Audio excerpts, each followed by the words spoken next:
भूमिका पर सवाल नहीं खड़ा किया, मैं केवल आग्रह किया। मैंने शंका जाहिर जरूर की है और आग्रह किया है कि वो अगर लगातार 3 दिन तक कार्य बाधित हो रहा है और स्पीकर साहब चूंकि हमारे अभिभावक वही हैं हाउस के अंदर में, वो ये अनुभव कर रहे हैं कि ये कार्रवाई बाधित होने से नुकसान हो रहा है और साथ देना चाहिए और सहयोग करना चाहिए दोनों पक्ष को और राजहित के प्रश्नों को जो मान्यवर लेके आ रहे हैं उनका हल निकलना चाहिए।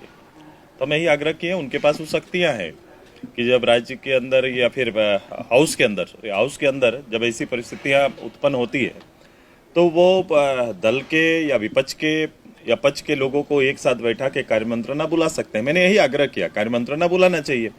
अगर उनको ये पीड़ा है कि इससे दिक्कत हो रहा है तो अपनी शक्ति के अधीन उनको एक पहल करना चाहिए ताकि उसका कुछ रास्ता निकल सके। यही आग्रह मैंने किया है। सर, क्या मानते हैं आप कि उनकी कुर्सी है?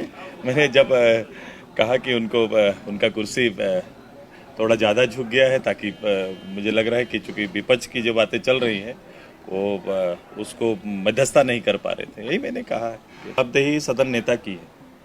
इस हाउस को बेहतर चलाने का अगर विपक्ष की ओर से मसला आएंगे, सवाल खड़े होंगे, इन विवाद को समाप्त करना तो उनका पहल करना चाहिए, उनको समय देना चाहिए सदन के अंदर में। मैं ये भी आग्रह करूंगा कि उनको समय देना चाहिए और समय देंगे तो विवाद के महत्व को ज़्यादा समझ पाएंगे। ऐसा थोड़ी है जो लोग विपक्ष के लोग हैं उनके अपने मुद्दे नहीं है, अपने क्षेत्र के बहुत सारे मुद्दे हैं, लेकिन उनको तिलांजलि दे रहे हैं और राज्य के बड़े मुद्दों को सामने लेकर आए हैं। अगर राज्य का बड़ा मुद्दा सामने आया है तो मुख्यमंत्री जी को सामने आना चाहिए।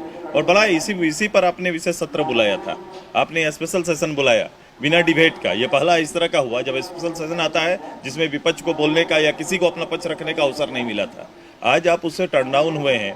हम केवल नहीं, पूरे राज्य के सारे नौजवान पूछ रहे हैं। मैं तो यही कहता हूँ कि आप आज और कल दोनों के साथ खेल रहे हैं। आज जो वर्तमान है और कल जो निर्माण होगा, ये दोनों के साथ कहीं ना कहीं आप खेलने का काम कर रहे हैं। इसलिए आग्रह है कि सदन नेता को आके इसका जवाब देना चाहिए। लेकिन सरकार के मंत्री तो बोल रहे हैं सर 60-40 ऐसा कुछ हुआ ही नहीं है। कैबिनेट के फैसले को लेकर मैं भ्रम पर रहता तो पहला दिन आपको हमसे पूछना चाहिए था, आप क्यों ये बात बोल रहे हैं। आपने जरूर कैबिनेट के उस निर्णय को देखा होगा जिसमें उन्होंने विलोपित किया है जो उन्होंने नियम लेके आया था स्थानीय नियोजन के लिए, मैट्रिक की अनिवार्यता को जो उन्होंने शर्त बनाया था उसको उन्होंने विलोपित किया। कैबिनेट के में गए और उन्होंने उसको विलोपित किया है।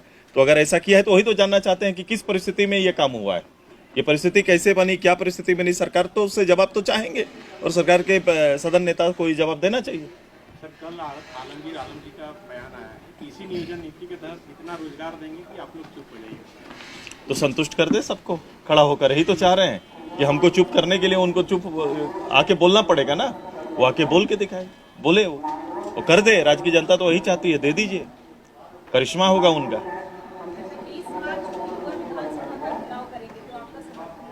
ये बिल्कुल से जो भी इस लड़ाई में हैं उनके साथ हम लोग हैं।